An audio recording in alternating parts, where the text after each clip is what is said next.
going on, everybody? Sean Daniel here with Guitar Control, and today we are going to explore an alternate tuning. So click the link below because I'm going to tab out exactly what we're doing here, and let's get right into it. It's called DADGAD.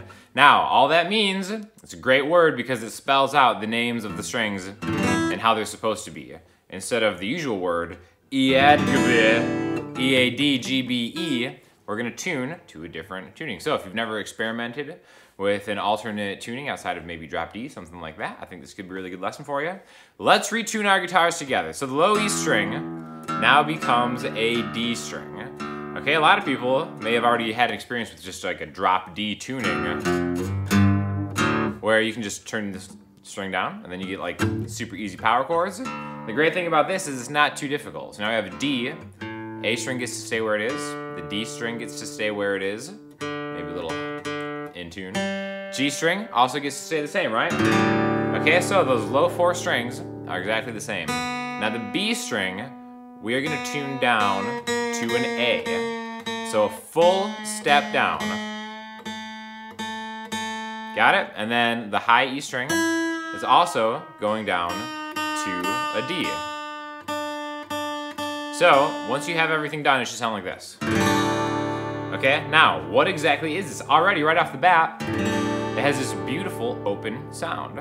So again, D, A, D, G, A, D. A lot of A's and a lot of D's going on right here, okay? Which is really great because if we look at the key of D, and that's exactly what we're gonna kind of start talking about a little bit, is just how this affects certain chords, major or minor, all right? Now, a D in the key of D, D, E, F, G, A. A is its 5th. So if you just play a D and an A together in any semblance, you're gonna get a D power chord. It isn't major, it isn't minor, it just sounds good, it just sounds big and open. Now the one thing that's different is this G string. That G string is still there. So if we were in the key of D major, we'd have a D, an E, an F sharp, and a G before you get to that A, okay? So that G is actually the 4th note in the key of D, but it's also the same in the key of D minor. So it isn't major, it isn't minor. This is called kind of a suspended chord. This would be like a D suspended 4 chord. Now to really start experimenting with this tuning, I say let's focus on just the G string, okay? So now if we make this G an A, the 2nd fret on the G string is an A. Now we have all D's and all A's.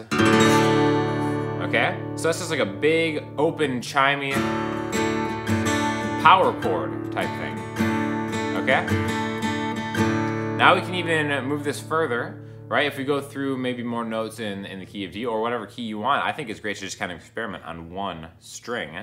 Let's move this A into a B note. So there's a couple different ways that we can look at this. We can look at these individual notes on the G string in relation to the key of D, specifically maybe D major. And the great thing is, if you learn different like major scale guitar shapes, if you root anything on the A string, you do a hand position, like a 1 octave hand position in the key of D major, which would be 5, 7, 4, 5, 7, 4, 6, 7, you still get a regular tuning to kind of help you out, right? So any of these notes are always going to sound good in this big kind of chimey deal we have going on here. Now, the next one higher would be a C, which is really cool, okay? So once we start adding a C to whatever we're playing here, we're actually making more of a minor sound because C is a note that exists in the D minor scale. It's not in the D major scale. We could even kind of double up and find another C, maybe like the 3rd fret on the A string.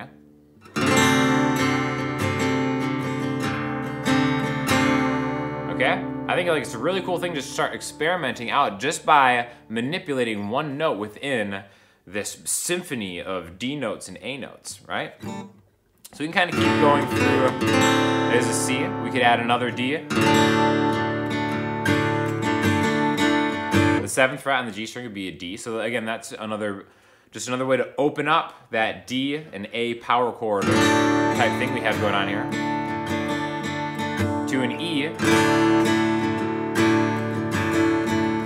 Maybe like, all right, here, and this is gonna be the difference between an F and an F sharp.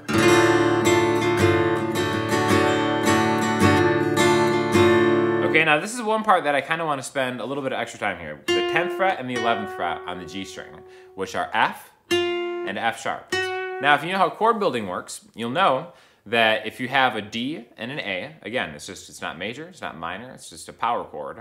That middle note that comes between D and A, which would be an F, right? D, E, F, G, A. That one in the middle is the one that's responsible for if it's a major chord or a minor chord. If it's an F note, it's a minor chord. So if we have this is a big open D minor chord, and you can kind of hear that, right? There's kind of like a very minor feel to that. You know, some people would say sad, conflicted, the sound of rock. If we just move this up, it gets a lot happier, almost, I guess would be kind of like a basic way to interpret that.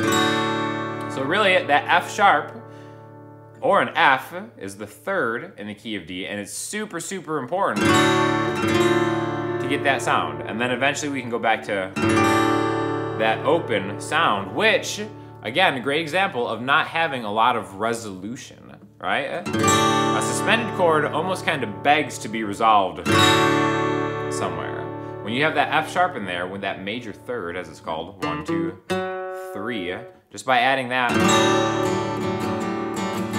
you get a little bit of a resolution of a D major type thing. So it's really just more of a lesson in kind of how you can open up a lot of creativity and using a little bit of maybe music theory or chord building to help aid in just finding different things all around the neck. Now you can do this on an acoustic guitar, on an electric guitar, you can use a capo, right? Because all this is very, you know, in the key of D-ish. Put a capo on the first fret, it'd be D sharp. Second fret would be E, F, so on and so forth.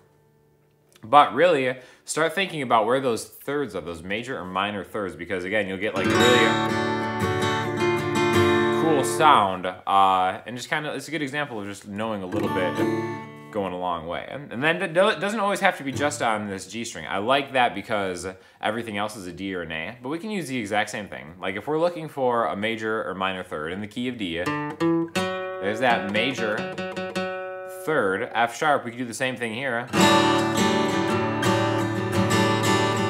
And then we're also adding a G on top. We can maybe make that an A by putting your pointer finger down here and then still grabbing that D major third here.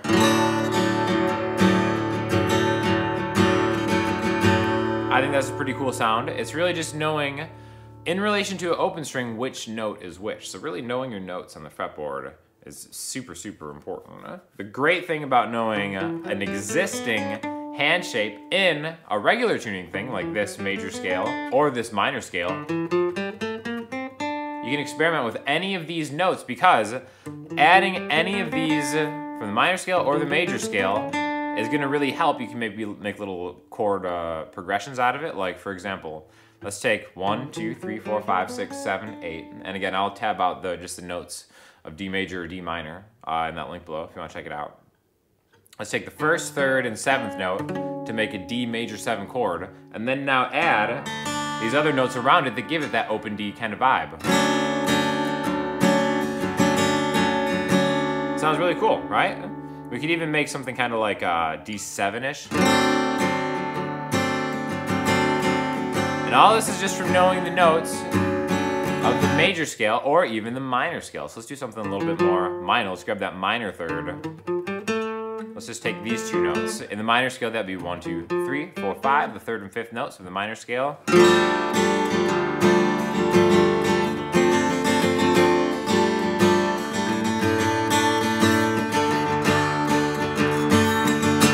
Again, all I'm taking is one hand shape, and I'm letting the open strings ring out and do most of the heavy lifting. So DADGAD is a really cool, probably my favorite alternate tuning to experiment with because of the suspended chord nature, the way it's really easy to manipulate